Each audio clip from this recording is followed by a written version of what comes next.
మాటి మాటికి మనం చదువుకుంటున్న భాగాలే. ఎన్నిసార్లు ఈ భాగాలు మనం చదువుకున్నా అందులో నుంచి దేవుడు తన శ్రేష్టమైన మాటలు మనకు వినిపించేవాడుగా ఉన్నాడు. పరమగీతాలు మనం వెలుగుదము. సొలొమోను రాసిన పరమగీత 2వ అధ్యాయం. పరమగీతాలు 2వ అధ్యాయం 15వ వచన భాగాన్ని మనం చదువుకుందాం. పరమగీతాలు 2వ అధ్యాయం 15వ వచనాన్ని మనం చదువుకుందాం.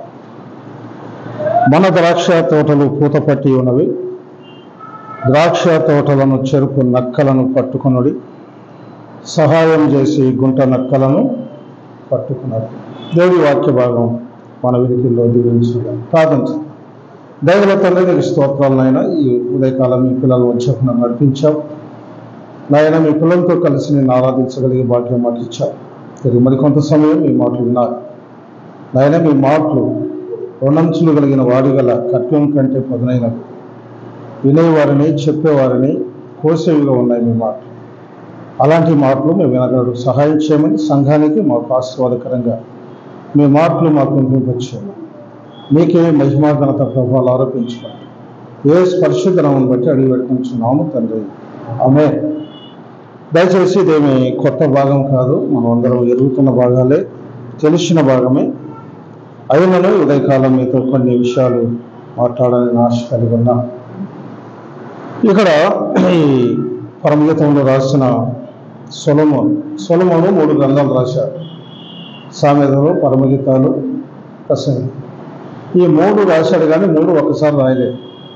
3 కాలాలలో రాశాడు. పరమగీతాలే మొట్టమొదటిగా రాశాడు, తర్వాత సామెతలు రాశాడు, తర్వాత ప్రసంగి రాయబడి. మనం చదువుకున్న ఈ భాగంలో ఇది తన యవనకాల దశలో ఈ పరమగీతాలు రాసినట్టుగా చాలామంది చెప్తూ ఉంటారు. సరే, ఏది ఎట్లున్నా ఇందులో ఉన్న పాఠాన్ని మనం ఉదయకాలం ధ్యానం చేసుకొని మనం వెళ్ళిపోదాం. ఇక్కడ మనం చదువుకున్న భాగంలో మన ద్రాక్ష తోటలు అనే మాట ఇక్కడ రాస్తున్నాడు. ద్రాక్ష తోటలు ఏమయ్యాయంటే అవి పూతబట్టాయి. పూతబట్టిన ఈ సమయాల్లో ఆ ద్రాక్ష తోటలోకి ఏం వెళ్తాయంట? నక్కలు వెళుతాయి. ఆ నక్కలు పట్టుకోవాలి, సహాయం చేసి. గుంట నక్కలు కూడా ఉన్నాయి. నక్కలు ఉన్నాయి, గుంట నక్కలు ఉన్నాయి. చూశారా మీరు? నక్కలైతే అందరూ చూశారు. నక్కలు చాలామంది ఎరుగుదాము. గుంట నక్కలు అవి మేము ఎరుగుదాము, ఎందుకంటే మేము అడవికి దగ్గర ఉంటుంది మా గ్రామం. పొలాలు కూడా అక్కడే ఉంటాయి. అవి కనపడవు. అవి పొలాలలో ఉంటాయి, కానీ అవి కనపడకుండా చిన్నగా ఉంటాయి. ఇవి చాలా అపాయకరమైనవి, నక్కల కంటే అపాయకరమైనవి గుంట నక్కలు. కాబట్టి వీటిని పట్టుకోమని ఇక్కడ మన ప్రియులు భక్తులు సెలవిస్తున్న విధానం మనం చూస్తున్నాం. ఆనాడు ద్రాక్ష తోటలు విపరీతంగా ఉన్న పరిస్థితులు, యెరూషలేము ప్రాంతంలో కానీ అక్కడ ఉన్న ప్రాంతాల్లో ద్రాక్ష తోటలు చాలా ఎక్కువగా ఉంటాయి. అంత మాత్రం కాదు, ఆ తోటలు చాలా ఆహ్లాదకరంగా కూడా ఉంటాయి. అది పూతబట్టే సమయం ఎట్లా ఉంటుందంటే చాలా సుందర వందరముగా ఆ తోటలు కనపడుతుంటాయి. అలాంటి తోటల విషయంలో సొలొమోను కాలంలో ఆ తోటలు ఆ రీతిగా ఉన్నట్టుగా మనం చూడగలుగుతాం. ఆ తోటల విషయంలో వాస్తవంగా ఆయన తోటల గురించి మాట్లాడినా, ఈ మధ్యాహ్న కాల సమయంలో ఆ తోట ఎవరు, తోట యజమాని ఎవరు, ఆ తోటలోకి ఏమొస్తున్నాయి, ఆ వచ్చే వాటిని ఏ రీతిగా మనం పట్టుకుందాం, మన ఆత్మీయ జీవితంలో వీటిని మనం మేలు కొలుపుగా తీసుకుని వెళ్ళాలని మనం ఆశ కలిగి ఉన్నాం. ఒకప్పుడు మనం గమనిస్తున్నాం, పాత నిబంధన గ్రంథంలో లేదా కొత్త నిబంధన గ్రంథంలో కూడా ఈ ద్రాక్ష తోటలు అనగా ఇశ్రాయేలీయులే అనే మాట అక్కడ తేటతెల్లం చేస్తున్న విధానం. వారిని చెరిపే నక్కలు ఎవరు అంటే శాస్త్రులు, అది పరిచయులు ఉన్నారని అక్కడ మనం చూస్తాం. సరే, నేను వారి గురించి ఉదయకాలం మనం ధ్యానం చేయటం లేదు. దయచేసి ఉదయకాలం మన ద్రాక్ష తోటలు అనే గురించి ఇక్కడ రాస్తూ ఉన్నారు. ఈనాడు ఈ ద్రాక్ష తోటలు పూతబట్టిన పరిస్థితి, ఈ పూతను రాలిపోయే పరిస్థితి ఈనాడు గమనిస్తూ ఉన్నాం. ఈ పూత రాలితే ఏదైనా కాయ కదా. ఈ పూత పట్టే సమయంలో తోటల యజమానులు ఏం చేస్తారో, ద్రాక్ష చెట్టు కావచ్చు లేదా మరి ఏ పంట వేసినా కూడా పూత వచ్చే సమయంలో వాటిని చాలా కాపాడుకుంటారు. పూత రాలిపోతే ఏం రావు? కాయలు రావు. కాయలు రాకపోతే పళ్ళు అసలు మనకు ఉండవు. కాబట్టి పూత చాలా ప్రాముఖ్యమే. ఈనాటి చివరి దినాలలో, అపాయకరమైన దినాలలో అంచె దినాలలో మనం ఉంటుండగా దేవుడు మనకిచ్చిన ద్రాక్ష తోటలు అనే సంఘాలు ఏ స్థితిలో ఈనాడు ఉన్నాయంటే అవి పూతబట్టిన స్థితిలో ఉన్నాయి. వాటిని రాల్పటానికి ఈనాడు అనేక రకమైన నక్కలు ఈనాడు బయలుదేరిన పరిస్థితులు మనం చూస్తున్నాం. ఇవి సంఘాలను చెరుపుతున్నాయి, సంఘాలను భ్రష్టు పట్టిస్తున్నాయి, సంఘాలను ఏం చేస్తున్నాయంటే రకరకాల వాటికి ప్రభావాలకు లొంగింపజేస్తున్న పరిస్థితులు ఈనాడు మనం చూస్తున్నాం. అందుకనే ఈనాడు నక్కలంటే అబద్ధ బోధకులను కూడా మనం గమనిస్తాం. యెహెజ్కేలు గ్రంథం 13:4 చదువుకోండి. రకరకాల పరిస్థితులు మనకున్నాయి. అబద్ధ బోధకులు బయలుదేరిన పరిస్థితులు ఈనాడు ఉన్నారు. ఆ క్రీస్తు కాకుండా ఆయన కాకుండా మరొక బోధ తీసుకుని వస్తున్నారు. యేసు క్రీస్తులు కాకుండా ఏ రకమైన బోధ తీసుకువచ్చిన ఆ బోధ సరైనది. కాబట్టి మన సంఘాలలో మనం ఆలోచన చేయవలసిన వారు ఉన్నాం. నక్కలు చాలా రకాలుగా ఇవి బయట నుంచి వస్తాయి. ఈ బయట నుంచి వెళ్ళి ఆ తోటలు చెరుపుతూ ఉంటాయి. కాబట్టి స్థానిక సంఘముగా దేవుడు మనకు కొన్ని బాధ్యతలు మనకు అప్పగించాడు. స్థానిక సంఘాలలో దేవుని పని కొరకు మనం చక్కగా నడుస్తున్న ఈ దినాలలో బయట నుంచి ఎలాంటి అయితే నక్కలు వస్తున్నాయో ఆ నక్కలను మనం ఏం చేయాలి చెప్పండి? వాటిని పట్టుకోవాలి. సంఘానికి కీడు కలిగించే విషయాలు ఎక్కడైనా జరుగుతున్నాయో ఆ విషయాలు మనం వాటిని జాగ్రత్తగా పరిశోధించి ఆ నక్కలను పట్టుకొని సంఘం నుంచి వాటిని వెలుపలికి పారద్రోలవలసిన భారము బాధ్యత దేవుడు మన మీద ఉంచాడు. సరే, మనం ఉదయకాలం కొన్ని విషయాలు మనం దానం చేసుకుంటూ వెళ్ళిపోవాలని నేను ఆశ కలిగి ఉన్నాను. ఎందుకంటే సమయాన్ని బట్టి నేను సాగిపోవటానికి సిద్ధంగా ఉన్నాం. మన ఆత్మీయ జీవితంలో కూడా కొన్ని రకాలు ఉన్నాయి. మనము మన సంఘానికి ఈ దినాలలో ఎంతగా చక్కగా సంఘానికి రావటానికి మనం ప్రయత్నం చేస్తాం. సంఘంకి వచ్చి ప్రభు సన్నిధిలో ఆయన ఆరాధించి, ఆయన స్తుతించి, ఆయన కీర్తించి, ఆయన నామాన్ని గొప్ప చేయాలని మనం ఎంతగానో మనం ఊళ్ళూరుతున్నాం. మంచిదే. మనం వచ్చి వచ్చిన స్థానిక సంఘానికి మనం ఏ రీతిగా సంఘములు ప్రభు పని కొరకై బాధ్యతగా ఆయన పనిలో ముందుకు సాగిపోతున్నాం. మనలో అనగా ఈ సంఘంకు లేదా ఈ ప్రాంతంలో ఈ పరిచర్య కొరకు మనం దేవుడు పిలిచిన విధానంలో ప్రభు పని కొరకు మనం ఏ రీతిగా సాగిపోతున్నాం. ఒకసారి ఉదయకాలం మనం ఆలోచన చేసి మనం ముందుకు సాగిపోవాలని నేను ఆశ కలిగి ఉన్నాం. సరే, ఎన్నో రకాలుగా అనేక రకాలుగా దేవుని పిల్లలు ఈ విషయంలో రకరకాలుగా వారికి ఇచ్చిన తలంపులను బట్టి వాళ్ళు బోధిస్తూ ఉంటారు, వెళ్ళిపోతుంటారు. ఉదయకాలం దేవుడు నాకు ఇచ్చిన కొన్ని తలంపులు మీ మధ్య నుంచి నేను ముగింపు చేయాలని నేను ఆశ కలిగి ఉన్నాను. దేవుని సన్నిధిలో మనం ఇక్కడ చేర్చబడిన మనము కూడా మన జీవితంలో మనము ప్రభు సన్నిధి రాకుండా కొన్ని ఆటంకం చేసే నక్కలు మనకున్నాయి. వాటిని మీతో నేను పంచుకోవాలని నేను ఆశ కలిగి ఉన్నాను. ఇవి బయట నుంచే వస్తాయి. ఈ బయట కనపడుతూ ఉంటాయి. ఈ కనపడే నక్కలు కనపడేవి కూడా ఉన్నాయి. సమయాన్ని బట్టి మనం దానం చేసుకుంటూ వెళ్ళిపోదాం. ఈ కనపడే నక్కలు ప్రభు సన్నిధికి ఇంత ఉదయకాలం మీరు ఈ రీతిగా వస్తున్నారంటే నిజంగా దేవుని మనం గణపరచవలసిందే. కానీ కొన్ని నక్కలు మన ఆత్మీయ జీవితంలో ఏం చేస్తాయంటే ప్రభు సన్నిధిలో మనల్ని ఆ ఆధ్యాత్మిక స్థితిలోకి తీసుకుని వెళ్లకుండా అవి ఆపు చేస్తాయి. అందులో మొట్టమొదటి నక్క మన ఆధ్యాత్మిక జీవితంలో సంఘాన్ని చెరిపే నక్కనివి సోమరితనము అనే ఒక మా నక్క నుంచి నేను ధ్యానించాలనుకుంటున్నాను. సోమరితనము కదా. బైబిల్ గ్రంథంలో ఈ సోమని గురించిన విషయాలే ఈ సొలొమోనే రాస్తాడు. మన వెరుగురు సామెతల గ్రంథంలో చాలా చక్కగా ఆయన వివరించి మన కొరకు రాసే విధానం మనం చూస్తున్నాం. సోమరి 6వ అధ్యాయంలో మనం చూస్తాం కదా. 9 నుంచి 11 వచనాల్లో మీరు చదువుకుంటూ వస్తే సోమరితనం వల్ల ఏం నష్టపోతున్నాం? కుటుంబ వ్యవస్థే కాదు, సంఘ వ్యవస్థలో కూడా మనం ఎంతగానో మనం నష్టపోయే విధంగా మనం చూస్తున్నాం. మనం చదువుకుంటూ వెళ్దాం. చూడండి, 9 నుంచి 11 వచ్చిన సోమరి, ఎందాక నువ్వు పండుకొని ఎందువు, ఎప్పుడో నిద్ర లేచదవు, ఇక కొంచెం నిద్రించదనని, కొంచెం కులికదనని, కొంచెం సేపు చేతులు ముడుచుకొని పరుగుదని అనుకుంటును. అందుచేత దోపిడి గారు వచ్చినట్టు దారిద్ర్యము నీ మీదికి లేదా నీ యొద్దకు వచ్చును అనే మాట ఇక్కడ మనం చూస్తున్నాం. ఉదయకాలం ఆలోచన చేద్దాం. సోమరితనము అనేది అసలు ఈ నక్క ఇది కనపడుతుంది. సోమరులు ఏమన్నారు చెప్పండి? సోమరులు ఎవరంటారు? బద్ధకముగా పనిచేసే వారిని. ఇంకా మనం ఇది గమనిస్తే మీకు చెప్పాల్సిన పని లేదు. పెందలాడు కొనుక్కొని పెందలాడు వేసేవాడిని సోమరులు అందు కదా. ఈనాడు మనం సిటీలో ఉన్నాం. సిటీ లైఫ్ చాలా ప్రాముఖ్యమైనది మనకు. సిటీలో ఎక్కువ శాతం చాలామంది 12 దాటిగానే పనుకోరు.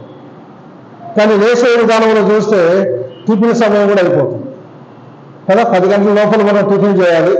సరైన సమయాన్ని కూడా భోజనం టిఫిన్ చేయకపోతే మన ఆరోగ్యం ఏమైపోతుంది చెప్పండి, పాడైపోతుంది. కాబట్టి ఉద్యోగాలు చేయవలసిందే.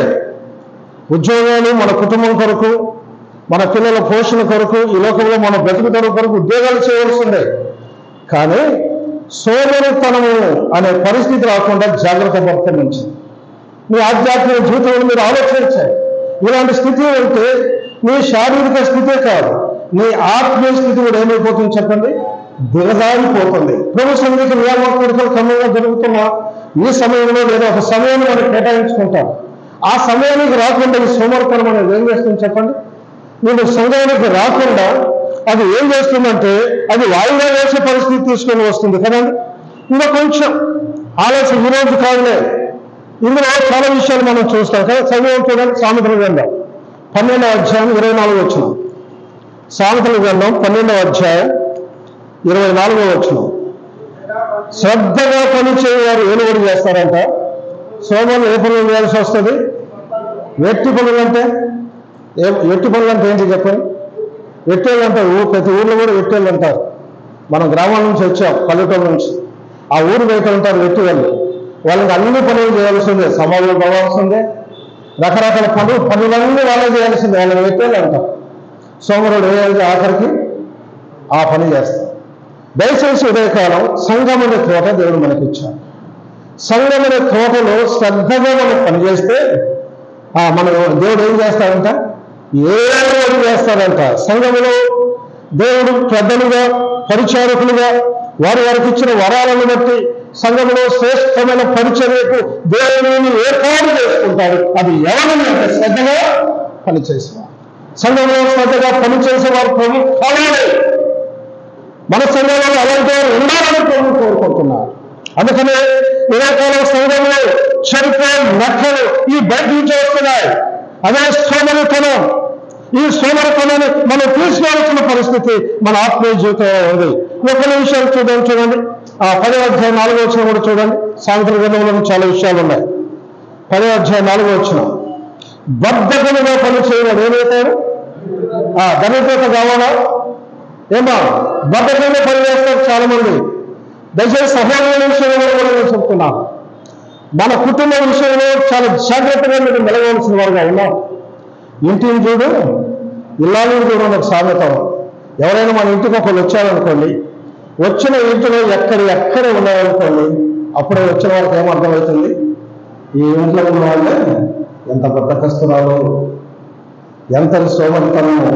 ఏమో మన ఇంటిని ఏం చూసి చెప్పవచ్చు అంటే, ఆ ఇంట్లో ఏది ఎక్కడ ఉందో ఆ సర్దుకున్న విధానం చూసే చిన్న ఇల్లు అయినా మనకు 90 ఎకరంలో ఉండొచ్చా ఒకప్పుడు కదా, చిన్న గదిలో ఉండొచ్చా, ఆ ఉండొచ్చిన గదిలో ఎక్కడ ఉంచుకోవాలో శ్రద్ధగా వాటిని అమర్చుకున్నది అనుకోండి.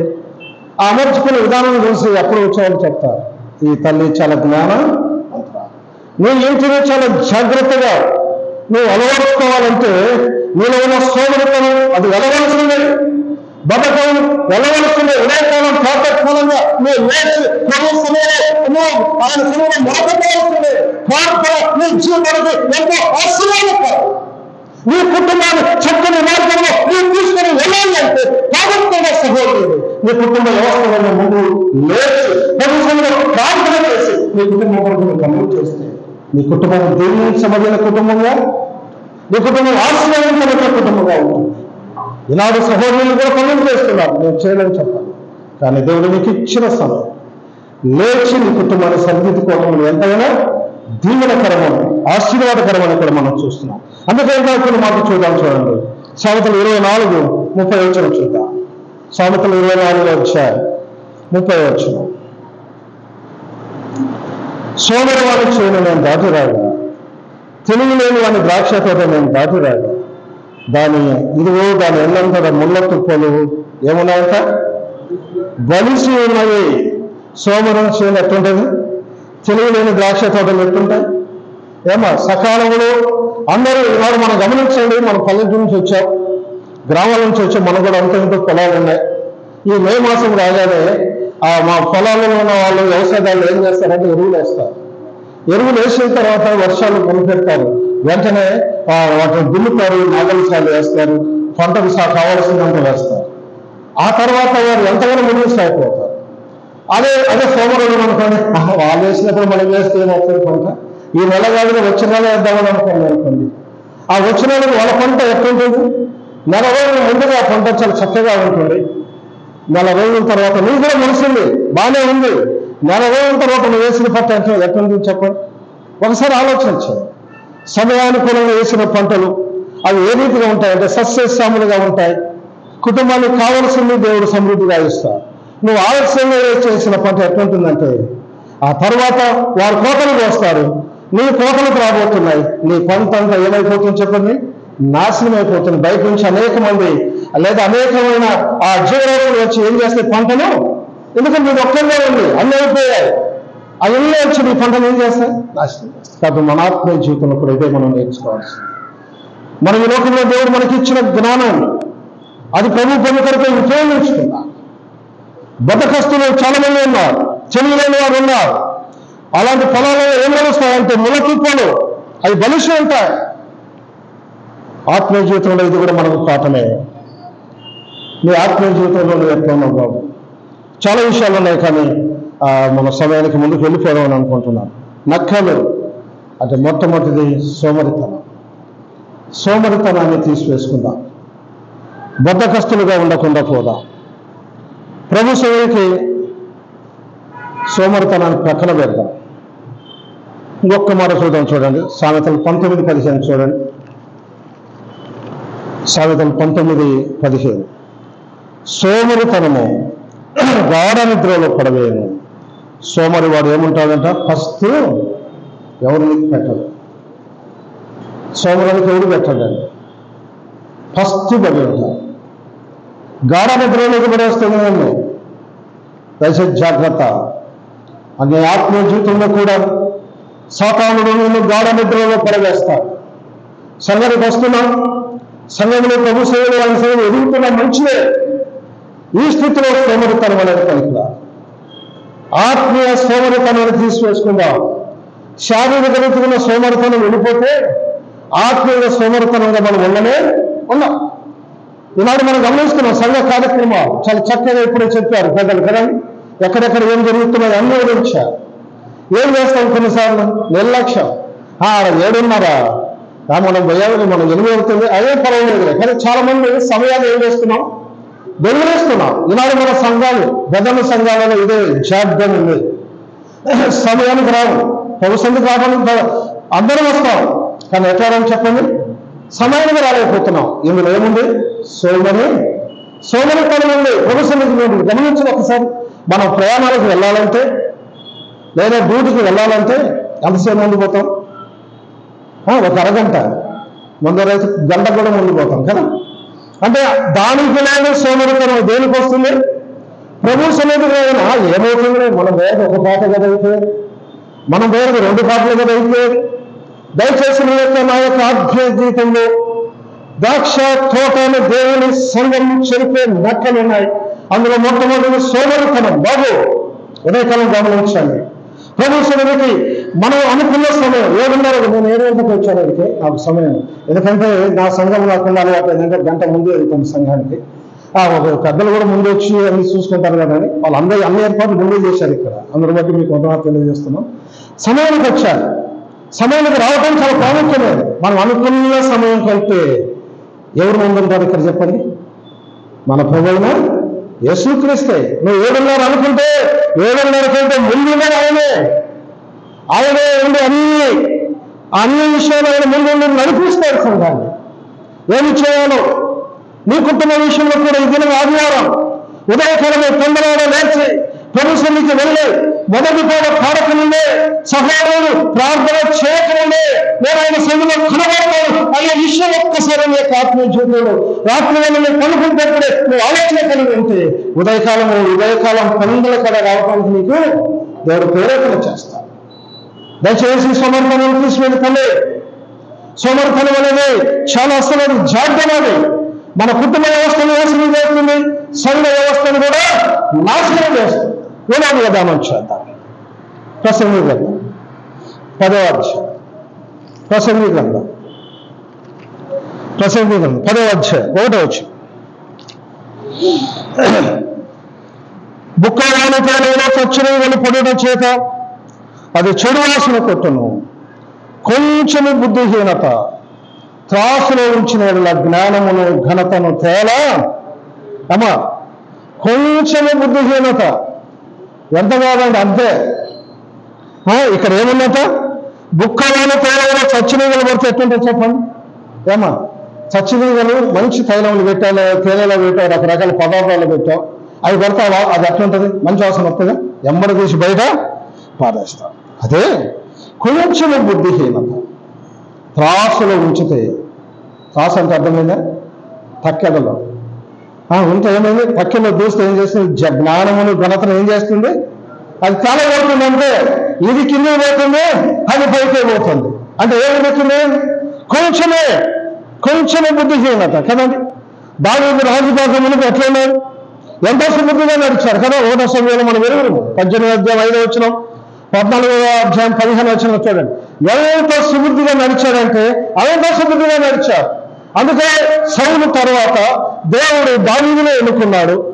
ఆ యొక్క యూదా లేదా ఇశ్రాయేలు జనాంగానికి రాజుగా దావీదును అభిషిక్తులుగా చేశారు. మంచిగా దావీదు పరిపాలన చాలా చక్కగా ఉంది. కానీ రాజు అయిన కొద్ది దినాల తర్వాత ఈయన కూడా కొంచెం బుద్ధి మందగించింది, లేదా బుద్ధి కొంచెం ఏమైపోయిందంటే ఏమవుతుందిలే. మీరు చదివిన ఆ భాగాలు కూడా 2వ సమయం 24వ అధ్యాయం 24 మొదటి నుంచి మీరు చదువుకున్నా కూడా అదే ఉంటుంది, లేదా 14-15 వచనాలు చదవాలి. ఏం చేశాడు? యోవాబుని పిలిచి సంఖ్య లెక్క పెట్టమన్నారు. ఎందుకంటే సంఖ్య అవసరమా? ఈనాడు కూడా చాలా మంది సంఖ్యలు అవసరం. సంఘాలు రకరకాలుగా మనం దేవుడు ఇచ్చిన ఈ సంఘాలలో చాలా మంది సంఖ్యలు చూసి మురిసిపోతుంటారు. సంఖ్య ప్రభువుకు అవసరమైనది కాదు. ప్రభువు కావాల్సిందని యొక్క హృదయం, ఆధ్యాత్మిక జీవితం, అది ఎంతమంది ఉన్నారు, అది ఎంతమంది కలిగి ఉన్నారు, ఇది దేవుడు వేస్తారు. ఇక్కడ ఏం చేస్తున్నారు? మీరు చదువుకోండి, ఆ భాగాలు చదివాలంటే సమయం సరిపోదని నేను ముందుకు వెళ్తున్నాను. అక్కడ జనసంఖ్య విషయంలో చాలా తప్పు చేశాడండి దావీదు. అక్కడ యోవాబు కూడా అడుగుతుంటే కూడా ఏమన్నాడు? చదువుతారా భాగాలు అన్న 2వ సమయం 24వ అధ్యాయం. ఆ మొదటి నుంచి మనం చదవాలంటే మొదట ఒక్క మాట చదివాం చూడండి. 2వ వచనం చదవండి. అందుకు రాజు తన యొద్దనున్న సైన్యాధిపతి యోవాబును పిలిచి, జనసంఖ్య ఎంతైనా నాకు తెలియదులకి దాని మొదలుకొని దేశ వరకు ఇశ్రాయేలు గోత్రములలో నీవు సంచారం చేసి వారిని లెక్కించమని ఆజ్ఞగా. ఇక్కడ యోవాబు కూడా మాట్లాడతాడు, నీకు ఈ కోరిక ఎలా పుట్టింది అని రాజును కూడా అడుగుతారు. కానీ రాజు మాటే వేదం. రాజు నువ్వేం చెప్పినా నీ మాట ఏంటి? రాజు మాట వేదం. ఇక్కడ రాజు మాట చెప్పాడు, యోవాబు దాన్ని లెక్క పెట్టాడు, పంపించాడు. ఈ లోపల దేవుడు కూడా ఏం చేశాడంటే ఆయన సేవకుల్ని ఆయన దగ్గర కూడా పంపించినట్టుగా మనం గమనిస్తాం కదండి. ఈ జనసంఖ్య లెక్కించినందుకు 14-15 వచనాల్లో అదే మనం గమనిస్తాం. అక్కడ దావీదు కొన్ని చిక్కులలో పడిపోయినట్లుగా మనం గమనిస్తున్నాం. దేవుని సేవకుడు వచ్చి నువ్వు చేసిన పని అంటే ఈ రకమైన ఎందుకు చేశావు? దీర్ఘదర్శిని గాదుని పంపించాడు కదండి. అక్కడ వచ్చి గాదు దావీదుతో మాట్లాడుతున్నారు, నువ్వు చేసిన పనే. దేవుడు 3 విషయాలు మీద పెట్టుకున్నారు. నువ్వు దేనికి ఒప్పుకుంటావో దానికి ఒప్పుకో అన్నారు. అది కొంచెమే. అయితే ఇతను ఏమన్నాడంటే, నాకు నువ్వు ఏ రకమైన దానికి ఒప్పుకుంటావో చెప్పు అన్నాడు. 15వ వచనం అన్నది, అందుకు యెహోవా ఇశ్రాయేలును తెగులు రప్పించగా ఆ దినం మీద మేలుకొని సమాజకుడు వేళ కదండి. ఒక తెగులు వచ్చింది. చేసిన పని ఎంతో దాని చిన్నదే కావచ్చు. జనసంఖ్య లెక్కించమని చెప్పాడు, అది చిన్నదే. అది కొంచెం బుద్ధిహీనత. ఎంతమంది చచ్చిపోయారు? 70,000 మంది చావుకి కారణం ఎవరు? దావీదు కాదా? నేను ఆత్మీయ జీవితంలో మనం ఎట్టున్నాం. మన సంఘాలలో కూడా మనం ఏం పొరపాటు చేస్తున్నాం? సంఘానికి వ్యతిరేక్తమైనది, సంఘానికి ఇష్టకరము కాదు మనం ఏమైనా చేస్తున్నామా? మన ఆత్మీయ జీవితం దావీదు ఒంటరిగా తీసుకుంటున్న నిర్ణయం ఇది సరైనది కాదు. మన సంఘ వ్యవస్థ దేవుడు మనకి ఇచ్చిన ద్రాక్ష తోటలే. దేవుడు పనివారిని ఉంచాడు. ఈనాడు పనివారముగా దేవుడు స్థానిక సంఘంలో పెద్దలను ఉంచారు. పెద్దల బాధ్యత సక్రమంగా నిర్వర్తించవలసిన వారుగా ఉన్నారు. కలిసి ఏదైనా నిర్ణయం, కలిసి ఏదైనా చేయటం, అది దేవునికి మహిమ, అది దేవుని చిత్తానుసారంగా చేయాలి. అంతేగాని ఏకనాయకత్వం పనికిరాదు, ఏకతాత్పర్యం పనికిరాదు. ఈనాడు చాలా సంఘాలు ఎందుకు నాశనం అవుతున్నామంటే, నేను చెప్పింది మీరు వినాలి. సంఘాల మీద వృద్ధమైన ఈనాడు సంఘాల్లో ఉన్నారు. సంఘాలు ఎందుకు విచ్ఛిన్నమైపోతున్నాయంటే ఇదే కారణం. మన సంఘాలు విచ్ఛిన్నం కాకుండా పెరుగుపడికి సాగిపోవాలంటే సంఘములో తోటలను బాగు చేసేవారు, తోటలకు వేరే అవసరంతో కనిపెట్టి అందించేవారు మన సంఘంలో ఉంటే ఆ సంఘం ఎట్లా ఉంటుంది? దీవించబడుతుంది, ఆశీర్వదించబడుతుంది. ప్రభువు రాకడ కొరకు నిలిచి ఉన్న సంఘంగా మన సంఘాలు ఉంటాయి. అందుకే కొంచెం బుద్ధిహీనత, దానిని చేసినట్టుగా మనం కొంచెం బుద్ధిహీనత కలిగి ఉంటే ఆత్మ జీవితంలో ఎట్లుంటారో చెప్పండి. ఇంకా ఎన్నో ఉన్నాయండి, నేను కేవలం ఒకటే చెప్తున్నా. ఇది కూడా మనం గమనిస్తున్న, ఇది కూడా ఎలాంటి కనపడేది. బుద్ధిమంతుడు ఎవడు, బుద్ధిహీనుడు ఎవడు కనపడ్డ మనకు కదా. బుద్ధిమంతుల గురించి సామెతలు చాలా చక్కగా చెప్తాడు సొలొమోను. అదే సొలొమోను తన చివరి దశకు వచ్చిన ఏమైపోయాడు చెప్పండి. బాగా చెప్పాడు, బాగా రాశాడు. ప్రసంగం వచ్చాక అంతా వ్యర్థం ఎప్పుడేం చేద్దాం, తాను తీసుకుని పోతుడు తానే పడిపోయాడు. బహుమంది భార్యలను చేసుకున్నాడు, ఈయన వారి తట్టు తిప్పుకున్నాడు. ఆఖరికి ఏమైపోయాడు? భ్రష్టుడైపోయాడు. మన ఆత్మీయ జీవితంలో మనం ఎట్లా ఉన్నాం ఒక్కసారి ఆలోచించు. దేవుడు మనకు ఇచ్చిన భారము బాధ్యత. సంఘమనే తోటను కాగితాలను నన్ను ఏర్పాటు చేసుకున్నాడు. సంఘమనే తోట చాలా ప్రాముఖ్యమే. ఇప్పుడు తోట ఒకటి ఉందండి. తోటలో యజమానులు ఉంటారు, యజమానుల కింద పెద్ద పనివారు ఉంటారు, పెద్ద పనివారి కింద మరేమంటారు ఆ తోటలో మామూలుగా పనిచేసేవారు అనేక మంది ఉంటారు.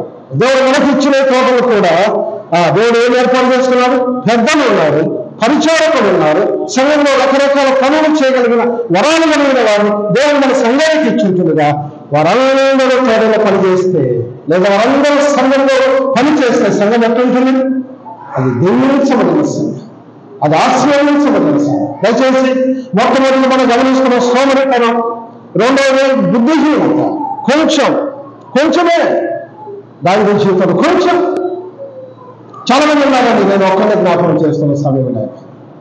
మూడవదిగా మనం గమనిద్దాం. 2 కొరింథీ 9 6-7 వచ్చాయి. 2 కొరింథీ 9 6-7 వచ్చాయి. ఇది కూడా కొంచెమే, దేవునికి ఇవ్వటం. చదువుదామా? కొంచెంగా వెతితే కొంచెమే పంట, సమృద్ధిగా వెతితే సమృద్ధిగానే. ధారాళంగా ఇచ్చే గుణము మనకుందా? మూడవదిగా చూద్దాం. దేవుడు ఇది కూడా సంఘానికి బయట కనపడేదే. దేవుడు మంచి ఉద్యోగాలు మనకి ఇచ్చి ఉండవచ్చు, మంచిదే. దేవుడు మంచి వ్యాపారం చేసే పరిస్థితులు మనకు కలిపి ఉండవచ్చు, మంచిదే. దేవుడు మనకు భూములు ఇచ్చి ఉండవచ్చు, మంచిదే. ఈ లోకంలో దేవుడు మనకు సమృద్ధమైన ఆస్తి అంతస్తులు మీద కలిపి ఉండవచ్చు, మంచిదే. ఆనాడు యెరూషలేము సంఘంలో వారందరూ ఏం చేశారంటే వారంతా తీసుకుని వచ్చి స్థిరాస్తులు తీసుకుని వచ్చి అపోస్తలుల పాదముల దగ్గర పెట్టారు. సమష్టిగా అక్కడ పంచిన విధానం మనం చూస్తున్నాం. ఉదయకాలం ఆలోచన వచ్చింది. మనకు దేవుడు ఎంత ఇచ్చినా దేవుడి సన్నిధికి ఎంత తీసుకుని వస్తున్నాం? కొంతే కనీసం మోషే నిర్మించిన ధర్మశాస్త్రం అది ఎంత చెప్పండి? 10వ భాగము దేవుడి సొమ్ము కదా. 10వ భాగము దేవుడి సొమ్ము, అది ఎంతో భాగంలో 10వ భాగం. అందులో కూడా మనం ఏం చేస్తున్నాం? మనము అందులో కూడా మనం తెలుస్తున్నాం. ఇది కొంచెమే, ఇది పై కనబడుతుంది. ప్రభు సన్నిధిలో మనం ప్రభుత్వం ఎంతగా ఎక్కువగా ఇస్తామో అంతగా ఎక్కువగా దేవుడు నన్ను దీవిస్తాడు. మన కుటుంబాలు ఆశీర్వదించబడిన కుటుంబాలుగా ఉండాలంటే కొత్త నిబంధన వెలుగులు ఏమన్నాడు? వద్దిన నేను లేఖనాలు మా అందరం వెలుగులు లేఖనాలు అవన్నీ చదువుకుంటూ పోతే నాకు 13 అయిపోతుంది. కాబట్టి నేను సమయాన్ని చూసి నేను ముందుకు చేయాలనుకుంటున్నాను. దయచేసి మీరు గమనించండి. ఈ భాగంలో వద్దిన కొలది ప్రభు సన్నిధిలో మనం బాబు దేవుడు మనకు కనిపించారు, నీ కుటుంబంలో కనిపించారు, ఇవాళ కుటుంబంలో నలుగురు సంపాదిస్తున్నారు అనుకోండి, నలుగురు రావాలి ప్రభు సన్నిధి. నలుగురు రావాలి. మా సంఘంలో చాలా మంది కొందరు యవనస్తులు అందరూ ఇస్తున్నారు. మరి కొందరు గవర్నమెంట్ ఉద్యోగస్తులు కుటుంబంలో ఇద్దరు ఉన్నారు, కానీ ఒకరికి కనపడుతుంది, ఒకరికి కనపడదు. ప్రభు సన్నిధిలో ఎంతమంది సంపాదిస్తున్నారో అందరికీ ప్రభు దగ్గరికి రావాలి.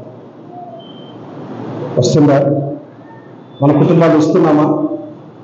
ఇస్తే మన కుటుంబాలకు మాత్రమే కాదు, మన సంఘాలు ఆశీర్వాదకరంగా ఉంటాయి. మన కుటుంబాలు కూడా దేవుడు ఏం చేస్తాడు?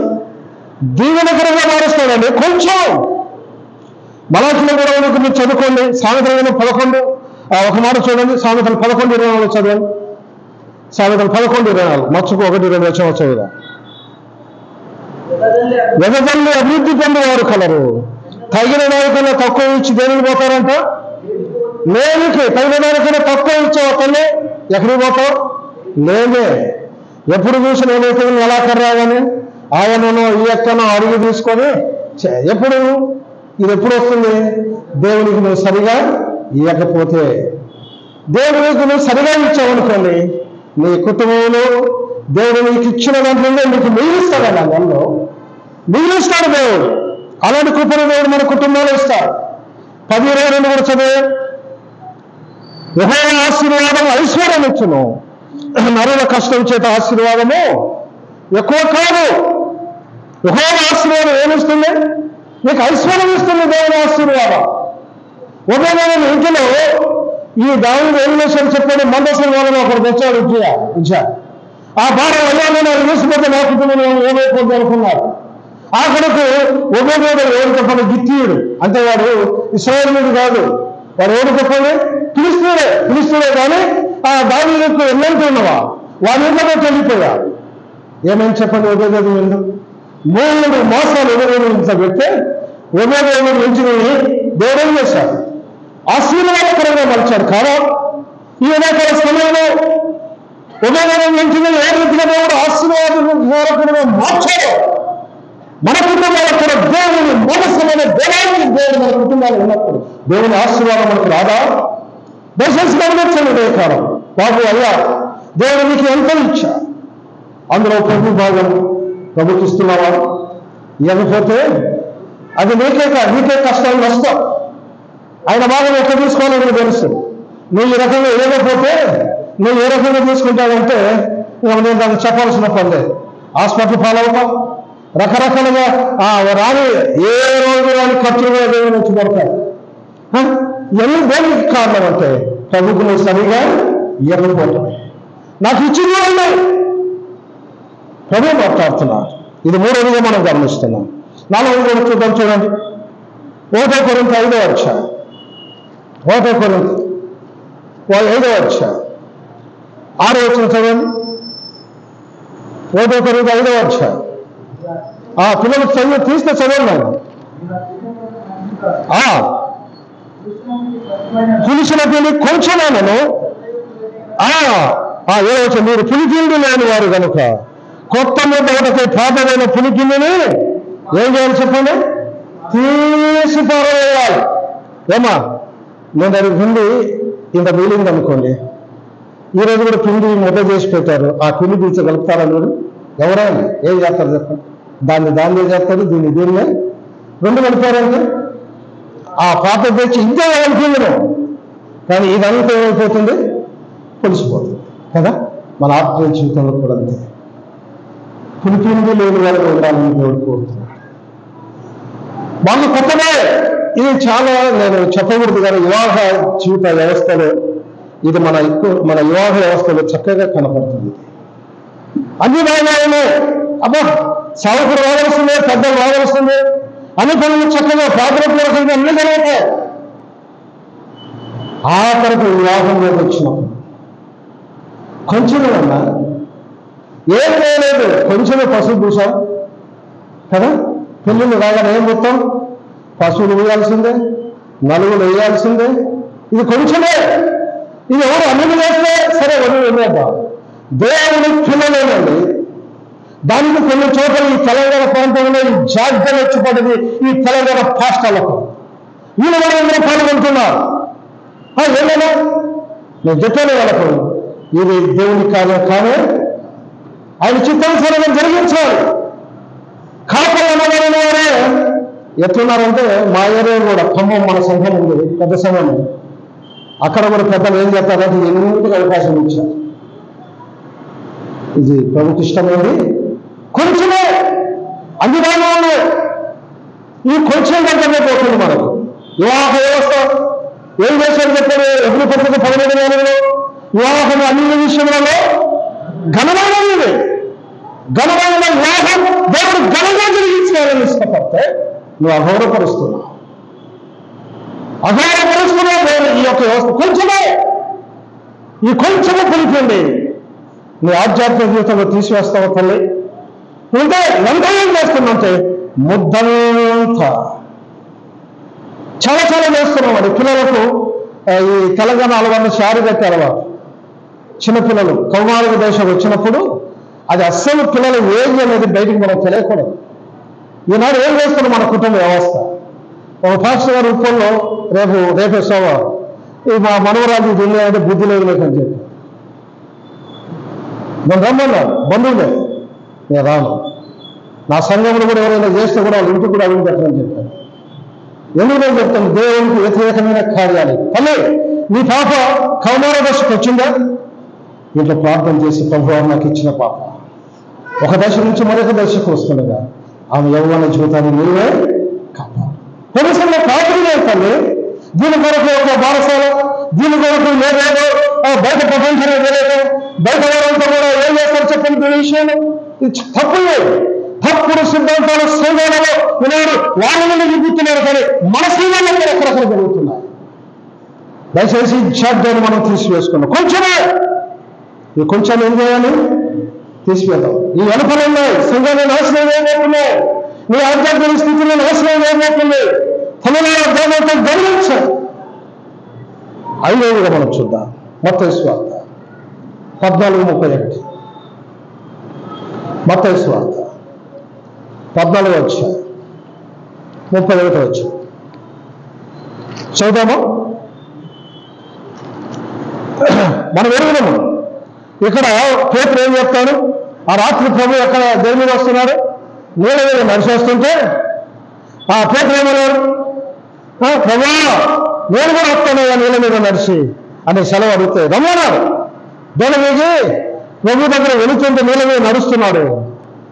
గాలిని చూచి భయపడి మునిగిపోసాగి ప్రభువును రక్షించమని కేకలు వేసిన వెంటనే యేసు చేయి చాపి అతను పట్టుకొని ఏమన్నారు చెప్పండి?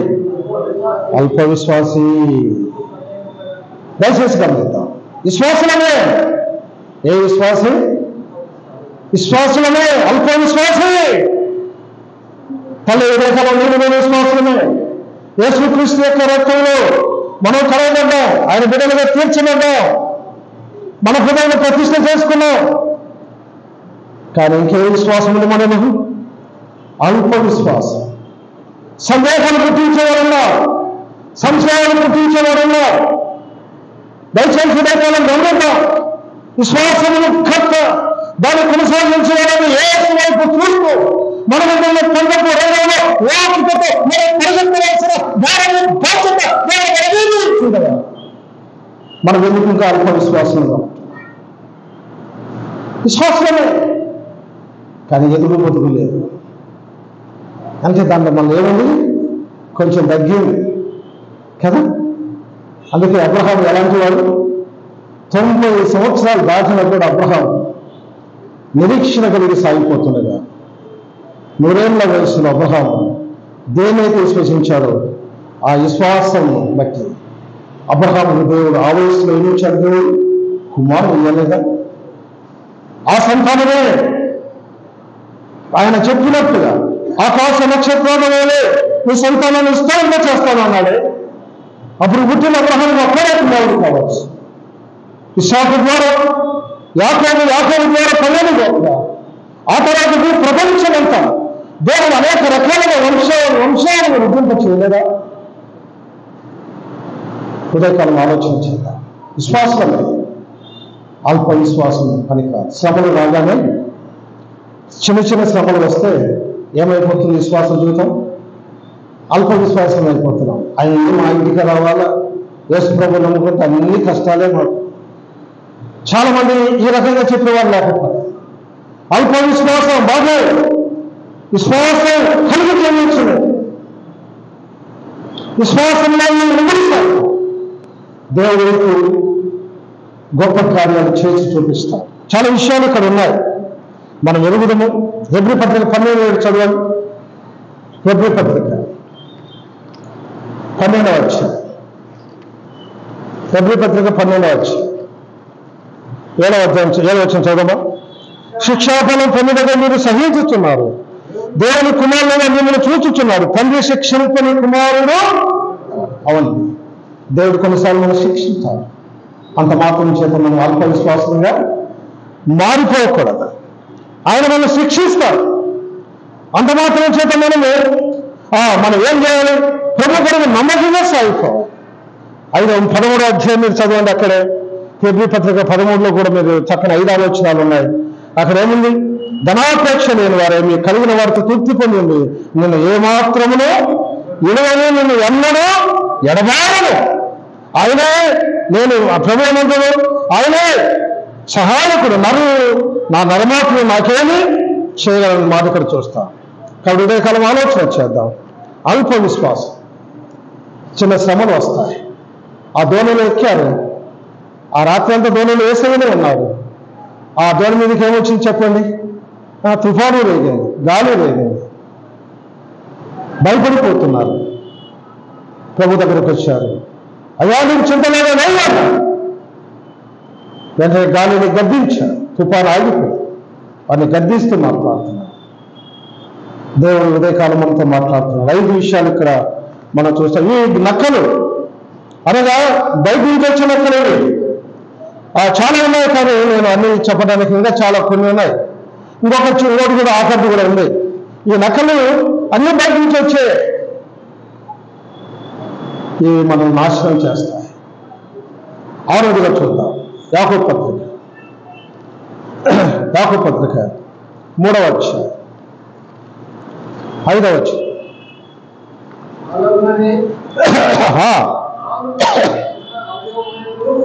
అది బహుగా ఎంత కొంచెం నిప్పు ఎంత విస్తారమైన అడవిని అమ్మా నాలుక ఈ లోపల ఉందా బయట ఉందా?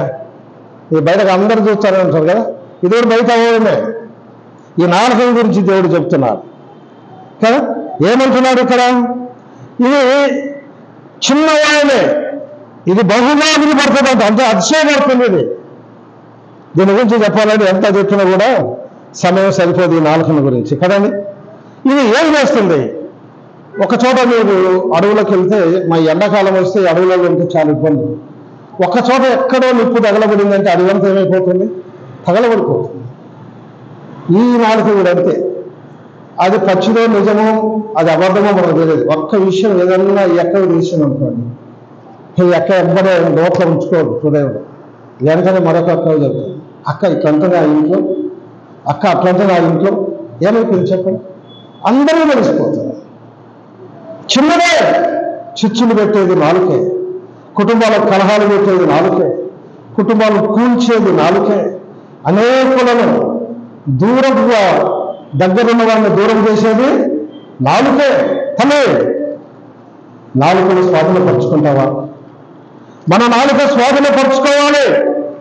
మన నాలుక మన స్వాధీనంలో ఉంటుందో ఒకసారి మనం ఆలోచన చేద్దాం. ఈ నాలుక ద్వారానే ఎంతో మంది రాజ్యాలు కూడా పోగొట్టుకున్న వారు లేకపోలేదు. నాబాలు ఏం చేశాడు? అడవిలో దావీదు నాబాలుకున్నదంతా కూడా వాటి కాపాడితే దావీదు ఏం చేశాడంటే, నాబాలు ఇంటికి మనుషులు పంపాడు. మన వాళ్ళని వాళ్ళకున్న గొర్రెలు అన్నిటిని కాపాడారు కదా, నువ్వు వెళ్ళి ఆ నాబాలు దగ్గర వెళ్ళి మనకు కావాల్సింది భోజన పదార్థాలు తీసుకురమని పంపితే, నాబాలు తన నాలుగుతో ఇష్టానుసారంగా మాట్లాడు. ఎవరు దావీదు? నేనేందుకు చేయాలి? ఇదే ఈ మాటలోనే మాట్లాడి ఆ తర్వాత విలువై దావీదుకి విషయం చెప్తుండగా, ఇక్కడ నాబాలు ఇంటిలో అబీగయే నాబాలు భార్య ఈ మాటలు విన్నది. వెంటనే దావీదు దగ్గరికి పరిగెత్తుకుంటూ పోతుంది. అయ్యా నాకు నీకు మొరట్లో వాడిని మాట్లాడటానికి సరిగా రాదు. ఇదిగో వాడు ఏదేదో అన్నాడు, నేను వాటన్ని క్షమించమని దావీదు దగ్గరికి వేడుకుంటున్నది. అబీగైలాగా నీ కుటుంబాన్ని చక్కదిద్దడానికి సిద్ధపడతావా? నా వాళ్ళు మాదిరిగా నీ నాలుగు ఇష్టానుసారంగా మాట్లాడడానికి ఇష్టపడుతుందా? అటైతే మన సంఘాల్లో కూడా ఇది పెద్ద కలంకమే. సంఘంలో మనం ఉంటున్నాం తల్లి, ఏ విషయాలు మనకు తెలిసినా వాటిని పబ్లిక్గా మీరు టార్గెట్ చేయడానికి ఇష్టపడదు సంఘం ఇది. ఒకవేళ మీకు ఏమైనా విషయం తెలిసింటే వెంటనే ఆ విషయం ఎక్కడికి రావాలి? సంఘ పెద్దల దృష్టికి తీసుకోవాలండి. సంఘ పెద్దలు ఎన్నుకున్నారు సంఘాన్ని కాపాడడం కొరకే, సంఘాన్ని కాయుట కొరకే పెద్దలు ఉన్నారు కదా. కాబట్టి మీకు ఇష్టానుసారంగా మీ నోటికి ఏదైతే వచ్చిందో, ఏదైతే తెలిసిందో, సంఘాన్ని భ్రష్టు పట్టించే ఉన్నాయి. సంఘాన్ని భ్రష్టు పట్టకుండా మీరు సంఘంలో మీ నాలుకలను సాధనపరచుకోండి. నాలుకల పోత ప్రభుత్వమైతే మరొకసారి ధ్యానం చేద్దాం. మన నాలుకలు మన కంట్రోల్లో ఉంచుకుందాం. ఎంతో మంది నాలుక ద్వారా పతనమైపోయిన వారు ఉన్నారు, చాలా చక్కగా మాట్లాడగలిగిన వారు ఉన్నారు, అబద్ధాన్ని చాలా చక్కగా ఎడమర్చి చెప్పేవారు ఉన్నారు, సత్యాన్ని కూడా చాలా చక్కగా ఎడమర్చి చెప్పేవారు మన సంఘాల్లో. సత్యవంతుడు మన ప్రియ ప్రభువు. మన నాలుకను జాగ్రత్తగా కాపాడుకుందామా? 6 రకాలు బయట నక్కలు మీరు చెప్పాను. 1 సోమరితనం, 2 కొంచెం బుద్ధిహీనత, కొంచెం దేవునికి ఇచ్చుట, కొంచెం పిలిపిండి, అల్ప విశ్వాసం, 4 ప్రముచితమైతే మరికొన్ని భాగాలు ఉన్నాయి. ఇక్కడ మనం చదువుకున్న భాగాలను చదువుదామా? చూడండి, పరమగీతాలు 2వ అధ్యాయం 15 వచ్చిన మనం ఒకసారి చదువుదాం. పరమగీతాలు 2వ అధ్యాయం 15 వచ్చిన మనం చూద్దాం. సహాయము చేసి చదువుదాం అదే మాట. సహాయము చేసి ఏ నక్కలు పట్టుకుందాం? అదే ఉదయకాలం గుంట నక్కలు పట్టుకుందామా? 10 నిమిషాలు ముగింపు చేస్తాం. దయచేసి గుంట నక్కలు మనం పట్టుకుందాం. ఈ గుంట నక్కలు ఎక్కడ ఉంటాయి చెప్పండి? నేనేం చెప్పాను దాకనే, లోపలనే ఉంటాయి, బొరియలు చేసుకొని ఉంటాయి. బయట కనపడు, పొలం బయట అసలు ఉండవు, పొలం లోపలనే ఉంటాయి. అంటే ఈ సంఘంలోనే ఉంటాయి, అనగా ఈ వీళ్ళనే ఉంటాయి, ఈ నాలోనే ఉంటాయి, మనందరిలో ఉంటాయి. అవి ఏంటంటే గలతీయులకు రాసిన పత్రిక 5వ అధ్యాయం, అక్కడ కొన్ని ఆత్మ ఫలాలు దేవుడు చెప్పాడు కదా. గలతీయులకు రాసిన పత్రికలో 5వ అధ్యాయం 22వ వచనంలో ఆత్మ ఫలాల గురించి మీరు ఒక్కసారి చదవండి. నేను ఊరికే దాన్ని ఎడమర్చి చెప్పాను, ఊరికే మీకు పూర్తిగా చెప్పి నేను ముగింపు చేస్తాను. ప్రేమ, సంతోషము,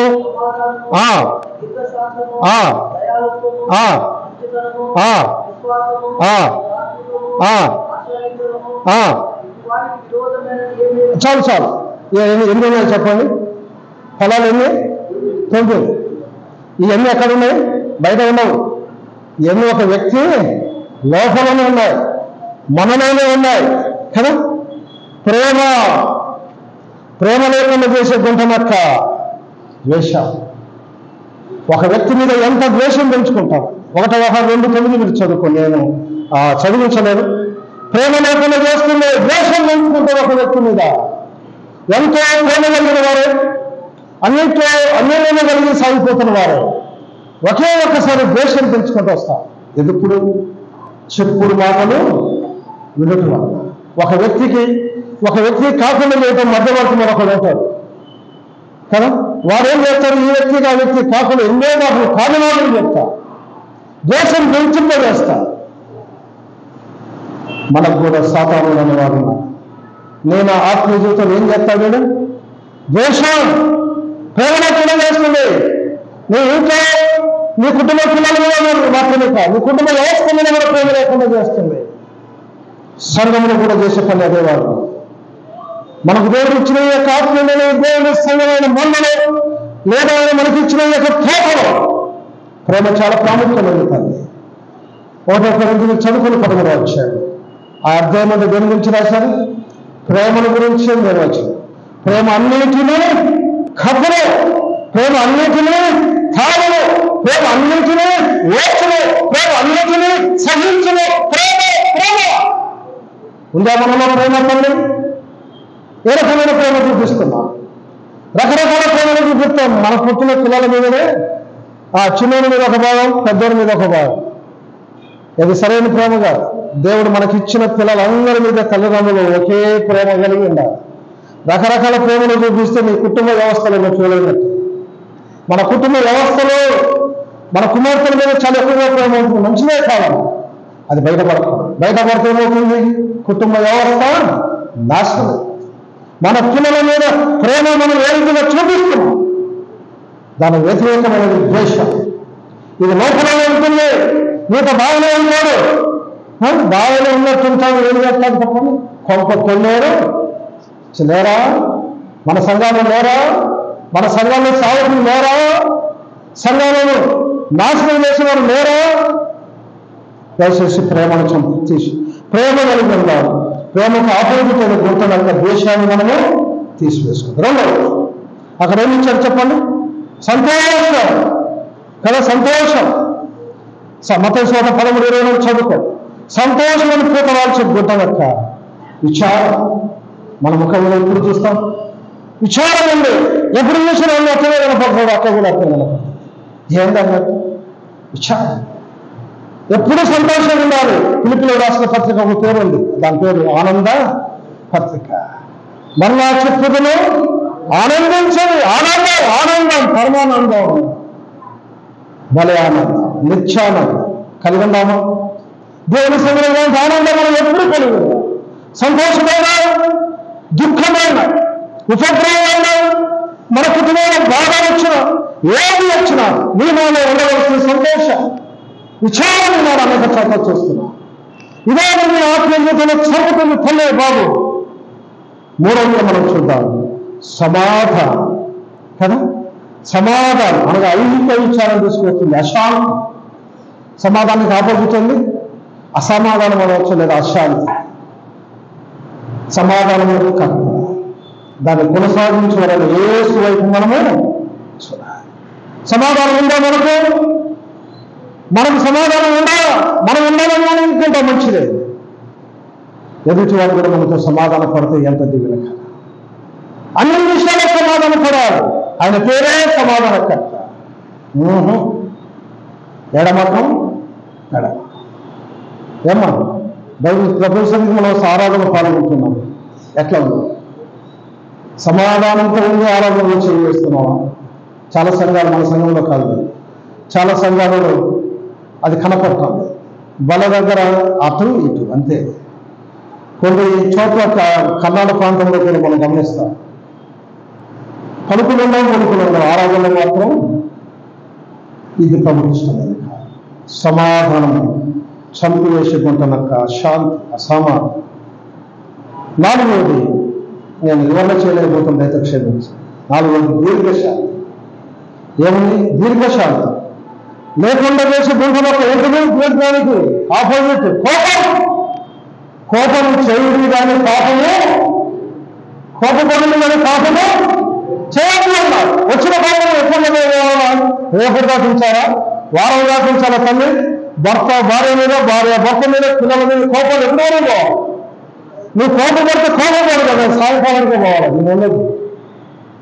ఈనాడు ఏం చెప్తున్నావు? నెలలగాల ఆ కోపం వల్ల ఏమో అనుగులు ఎక్కువ.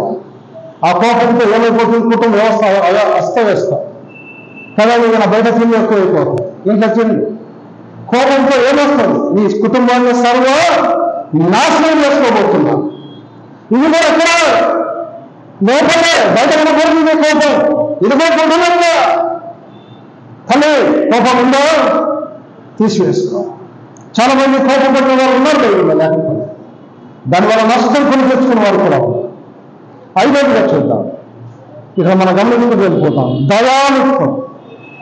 దయాలుత్వం చంపేసుకుంటానక్క నిర్దయ. వారికి దయము.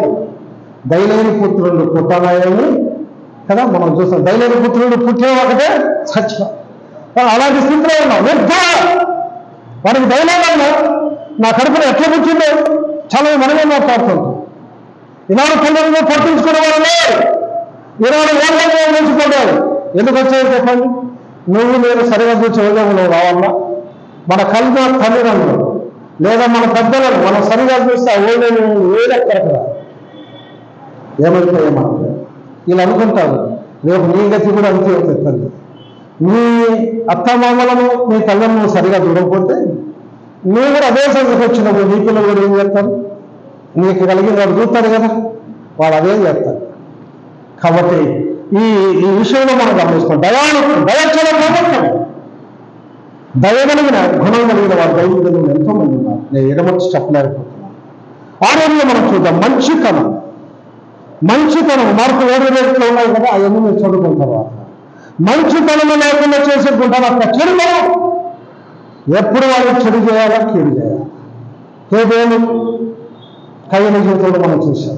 సొంత తమ్ముడైన హేబేలుకి ఏం చేశాడు? అన్న చెడు చేయలేదా? కుటుంబ వ్యవస్థలో ఈనాడు కూడా ఇక్కడ జరుగుతున్నది అదే. మీ దగ్గర ఉన్న ఈ సంఘంలో కూడా చెడు నేను గమనిస్తున్నాం. స్థానిక శ్రేణుల్లో కూడా చెడు చేసేవారు ఉన్నారు. సాగులో కావచ్చు, కానీ సరి అయిన రీతిలో వారు ప్రభువుని ఎరిగిన వారు. చెడు ఈనాడు మంచి పనులు లేకుండా చేస్తుంది. మంచి చాలా ప్రాముఖ్యమైనది. మంచిని గుర్తించాలంటే సంవత్సరాలు పడుతుంది. చెడు చేయాలంటే ఒక నిమిషం కూడా తల్లి మీలో నాలో ఉన్న చెడును తీసివేసుకుందాం. అది కన్నా 6వ అధ్యాయం 5వ వచనం చదువుకుంది. నరుల చెడుతనము భూమి మీద గొప్పది అన్న. మనం అంతా ఎవరు మంచోళ్ళం కాదు. మంచోళ్ళుగా చేశాడు దేవుడు ఆదాము. ఏమైపోయింది? అవమ్మ తోడైపోయింది. వాళ్ళు చెడు వాళ్ళు అనగా పాపంలో పడిపోయారు. ఆ సువార్త లేకపోతే మనకు సమయం సరిపోతుంది. దయచేసి గమనిద్దాం. చెడుతనంలో తీసుకొచ్చుకున్నాం. ఇది కూడా లోపల 7వదిగా విశ్వాసం సంపేకుంటున్నాక సందేహం ఏం చేస్తుంది? సందేహాలు గుర్తిస్తుందండి. అట్లయిందా అనే సందేహం పాట కూడా పడతాం కదా, సందేహమేళ సంశయం అది.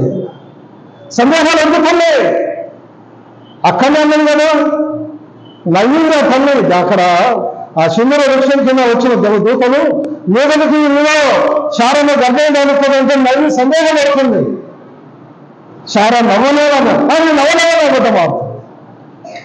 నీ సందేహాలను తీర్చివాడేరు దేవుడే. సందేహాలు పుట్టిస్తాడు వాడు. సంఘమైన పెద్దలు మీ కొరకు ఎంతో పాటుపడుతూ ముందుకు తీసుకుని వెళుతుండగా ఏ సందేహాలు అవసరం లేదు, సంశయాలు అవసరం లేదు. ప్రభు కొరకు ముందుకు స్టార్ట్.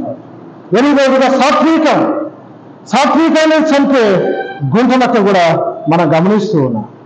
సాత్వికం జగడాలు ఎప్పుడు జగడాలు గుర్తించేవారు ఉన్నారు.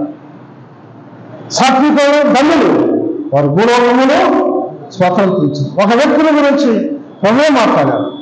నా ఇళ్ళంతా నమ్మకమైన వాడు మోషని గురించి మాట్లాడుతూ భూమి మీద మోసే వంటి సాత్వికుడు. మోస సాత్వికుడు అని చెప్పండి. మోస ఏం చేశాడు? ఏమన్నా చేశాడు? ఇతను కొట్టుకుంటుంటే వారిద్దరిని ఒకరిని చంపాడు, ఇసుకలు గుర్తుపెట్టి వెళ్ళిపోయాడు. మళ్ళీ ఇద్దరు ఇస్రాయేలు కొట్టాడుకుంటూ వచ్చాడు. న్యాయం చేయకపోతే వాళ్ళు భవిష్యత్తు అంతా పెడితే పారిపోయారు. మించారు సాత్వికుడు మోసే బహు కోపకారం ఉంది. కానీ దేవుడు ఏం చేశాడు? ఇత్రో దగ్గర పంపించి కోపగాడిని సాత్వికుడు చేసి తిరిగి ఎక్కడ తీసుకుని వచ్చాడు? ఏ ఇశ్రాయేలు జనాంగం అయితే 430 సంవత్సరాలు మగ్గిపోయిందో ఆ జనాంగాన్ని నడిపించిన కొరకు మోషేను ఏర్పాటు చేసుకోలేదా? దర్శించుకోలేదా? జగడాలు పుట్టించేవారు నా సంఘాలు కాలిపోయి మాటలు చెప్పింది. దయచేసి అలాంటివి తీసుకేసుకున్నాం. సంఘాలు ఉండకూడదు, మనలో కూడా. 9వది ఆశానిగా. ఆశ ఉండడం మంచిదే. ఆశ ఎట్లా ఉండాలి చెప్పండి? నిగ్రహం, కోపం, దురాశ గర్భం ధరించి పాపమును. దురాశ ఉంటుంది. ఆశ నిగ్రహానికి ఆపోజిట్ దురాశ. వీటిని మనం చంపు వేసుకుందాం. ప్రభుత్వానుసారంగా మనం సాగెడదాం. దయచేసి మనం గమనిస్తున్నాం. ద్రాక్ష తోట చెరుపు నక్కలను పట్టుకున్నది సహాయం చేసి గుంట నక్కలను మన సంఘాల్లో ఇలాంటి వాటిని లేకుండా జాగ్రత్త పరచబడదాం. మరి ముఖ్యంగా గుంట నక్కలు మనలో దాగి ఉన్నాయి, సంఘాలలో దాగి ఉన్నాయి. వీటిని తీసుకేసుకుందాం. ప్రభు కొరకు నమ్మకమైన స్థాయి దేవుడి మార్పు దీవించుకుందాం.